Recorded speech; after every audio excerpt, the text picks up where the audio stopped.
وہ نوالا توڑ کر بائیں بازو سے تھوڑا آگے کندھے تک لے گئی تھی، جیسے کسی بچے کے منہ میں ڈالا ہو، اور پھر چھوڑ دیا۔ نوالا زمین پر گر گیا۔ وہ عورت روتے ہوئے کہنے لگی، بلال اکبر، میں نے کہا تھا نا تجھ سے کہ اس معصوم کو دنیا میں نہ لا۔ ہم نہیں اٹھا سکتے اس کے ناز نخرے، نہ اس کو کھلا سکتے ہیں۔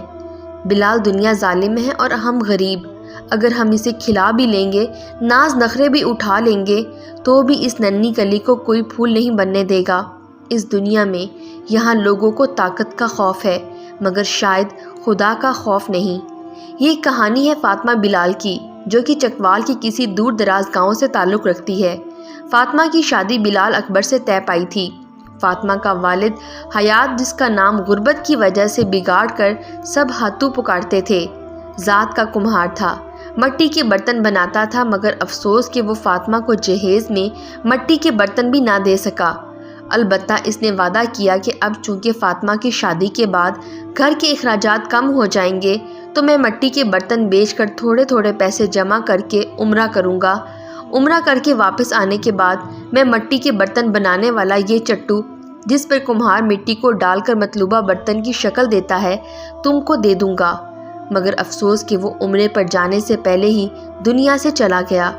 دوسری طرف گاؤں کے وڈیرے نے یہ کہتے ہوئے حیات کمہار کے گھر پر قبضہ کر لیا کہ ہاتھو نے جیتے جی یہ گھر مجھے بیچ دیا تھا اور مجھ سے پیسے لے لیے تھے۔ فاطمہ بلال چاہ کر بھی چودھری کا مقابلہ نہیں کر سکتی تھی۔ گھر سے متعلق پوچھنا تو دور کی بات، چاہتے ہوئے بھی فاطمہ کبھی چودھری سے اس چٹو جس میں مٹی ڈال کر برتن بنائے جاتے ہیں کے متعلق نہ پوچھ سکی۔ فاطمہ اکبر کا شوہر بلال اکبر مزدور تھا۔ وہ بامشکل اتنا ہی کما پاتا تھا کہ گھر کا چولہا پورا مہینہ 2 وقت کھانے کے لیے جلتا رہتا۔ کڑی محنت کے بعد بھی وہ کبھی 3 وقت کی روٹی نہ کھا پایا۔ شادی کے 3 سال کے بعد جب فاطمہ بلال امید سے ہو گئی تو اس کے شوہر نے 2 وقت کی بجائے 1 وقت کھانا شروع کر دیا، تاکہ اپنی بیوی کو 3 وقت تک کھانا کھلا سکے، جو اس کی بنیادی ضرورت تھی۔ گاؤں کی دائی نے کسی سرکاری ہسپتال سے الٹرا ساؤنڈ کروا کر فاطمہ کو بتایا تھا کہ اس پیٹ میں موجود بچہ لڑکی ہے۔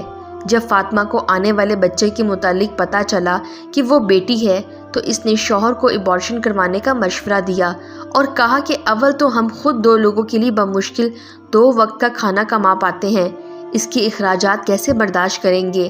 دوسرا، آج کا انسان ظالم ہے۔ اگر کوئی ننھی کلی کو پھول بننے سے پہلے ہی مسل دے گا تو ہم اس درندے سے اپنی بیٹی بچا نہیں پائیں گے۔ البتہ وہ خود کو قانون کی گرفت سے بچا لے گا۔ اپنی بیوی کی باتیں سن کر بلال اکبر کچھ دیر گہری سوچ میں ڈوبا رہا، پھر مسکرانے لگا اور بولا، جو دنیا میں آئے گا اپنا نصیب لائے گا۔ رزق اللہ نے دینا ہے، ہم رزق سے پریشان ہو کر کیوں کسی کی جان لیں گے؟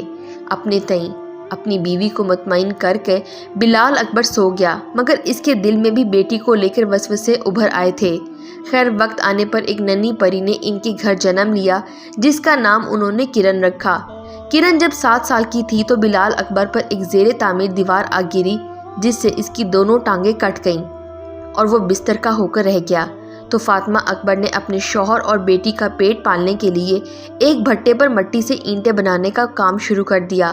وہیں بھٹے کی منشی نے فاطمہ کو مشورہ دیا کہ جتنی اینٹیں تم بیٹی کے ساتھ بناتی ہو، اتنی یا اس سے 5-10 کم تم اکیلے بنا لو گی۔ میری بات مانو، اپنی بیٹی کو کسی بڑے بنگلے پر گھریلو ملازمہ رکھوا دو، اس طرح تمہاری آمدنی میں 2-4 ہزار روپے کا اضافہ بھی ہو جائے گا، اور تمہاری بیٹی اتنی سخت گرمی اور سخت سردی میں محنت کرنے سے بھی بچ جائے گی۔ فاطمہ نے بہت سارے تحفظات کا اظہار کرتے ہوئے منشی کی آفر ٹھکرا دی، مگر شاید قسمت کو کچھ اور منظور تھا۔ اس کے شوہر بلال اکبر کے نچلے حصے میں، جو حادثے کی وجہ سے نکارہ ہو چکا، درد شروع ہو گئے۔ پہل تو درد قابل برداشت رہا، پھر اضافہ ہوتا گیا، یہاں تک اب ہر وقت اور شدت سے درد رہنے لگا۔ تو وہ بھٹے سے ادھار پکڑ کر اپنے شوہر کو لے کر ڈاکٹر کے پاس گئی۔ ڈاکٹرز نے بتایا کہ کچھ ہڈیاں جو ٹوٹ گئی تھیں، مریض کی بے احتیاطی اور ڈاکٹرز کی غفلت کی وجہ سے ٹھیک سے نہیں جڑ سکیں۔ وہ ہڈیاں اب گوشت میں پیوست ہو چکی ہیں، جس کی وجہ سے درد ہوتا ہے۔ اس کا واحد علاج سرجری ہے، اور آپریشن کے لیے جو اخراجات بتائے گئے وہ فاطمہ کی سوچ سے بھی زیادہ تھے۔ فاطمہ جو شوہر کی تکلیف برداشت نہ کر سکتی تھی، اس نے کرن جو کہ اب 12 سال کی ہو چکی تھی، اس کو منشی کے ذریعے راولپنڈی میں کسی کوٹھی پہ بطور ملازمت چھوڑا اور 2 سال کے پیسے ایڈوانس لے لیے، جبکہ دوسری طرف بھٹے سے بھی کچھ قرض لے لیا تاکہ شوہر کا آپریشن کروا سکے۔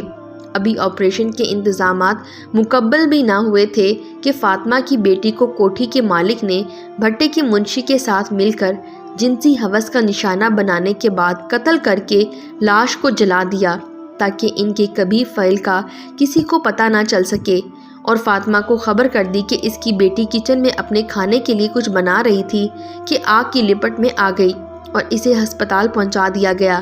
فاطمہ راولپنڈی جانے کے لیے گھر سے نکلی ہی تھی کہ اسے بیٹی کی موت کی خبر مل گئی اور بتایا گیا کہ لاش گاؤں لائی جا رہی ہے۔ دوسری طرف منشی نے اپنے کسی قریبی دوست سے اپنے کبھی فعل کا ذکر کیا تو بات چلتے چلتے کرن کے والدین تک جا پہنچی۔ گاؤں کے کچھ لوگ کی مدد سے کیس دائر کرنے کی کوشش کی گئی، مگر مخالفین مضبوط ہونے کی وجہ سے کچھ بھی نہ ہو سکا۔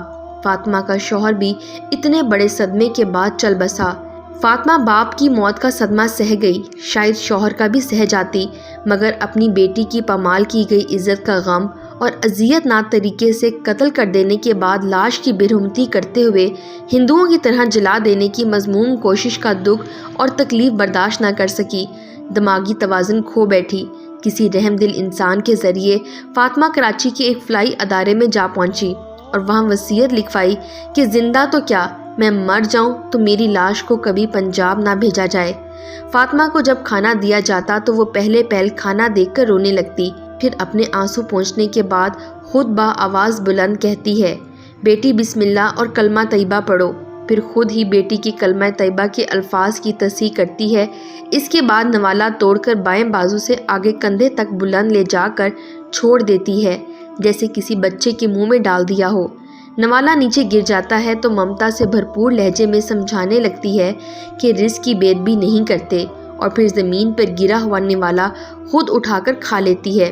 یوں روزانہ تینوں ٹائم فاطمہ اپنا آدھا کھانا اپنی بیٹی کو کھلانے کی کوشش میں زمین پر گرا کر اٹھا کر صاف کرنے کے بعد خود کھا لیتی ہے، اور باقی کا بچا ہوا کھانا سائڈ پر رکھ کر کہتی ہے اور خود کلامی کرتے ہوئے کہتی ہے کہ ابھی میری بیٹی کا پیٹ بھر گیا ہے، باقی بعد میں کھا لے گی۔